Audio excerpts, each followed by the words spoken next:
দেশ পুনর্গঠনে জামায়াতকে কার্যকর ভূমিকা পালন করতে হবে, বললেন ডাক্তার শফিকুর রহমান। বাংলাদেশ জামায়াতে ইসলামের কেন্দ্রীয় নির্বাহী পরিষদের এক সভা ৪ সেপ্টেম্বর আমিরে জামায়াত ডাক্তার শফিকুর রহমানের সভাপতিত্বে অনুষ্ঠিত হয়। সভায় আমিরে জামায়াত বলেন, দীর্ঘ ১৩ বছর পর আজ আমরা আনুষ্ঠানিকভাবে কেন্দ্রীয় নির্বাহী পরিষদের বৈঠক করতে পেরে আল্লাহ তাআলার শুকরিয়া আদায় করছি, আলহামদুলিল্লাহ।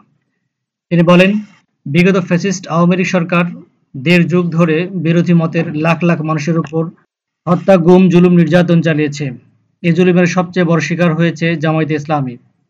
স্বৈরশাসন আমলে দেশের মানুষের ভোটাধিকার, মৌলিক নাগরিক অধিকার, বিরোধী মতের সভা সমাবেশ, মিছিল, মিটিং করার অধিকার কেড়ে নেওয়া হয়েছে।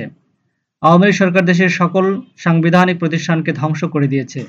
আমরা আশা করি অন্তর্বর্তীকালীন সরকার যৌক্তিক সময়ে রাষ্ট্রের গুরুত্বপূর্ণ সেক্টরের সংস্কার সম্পন্ন করে একটি অবাধ, সুষ্ঠু নির্বাচনের আয়োজন করে নির্বাচিত প্রতিনিধিদের হাতে ক্ষমতা হস্তান্তর করবেন। দেশের পরবর্তী পরিস্থিতিতে দেশ পুনর্গঠনে জামায়াতকে কার্যকর ভূমিকা পালন করতে হবে।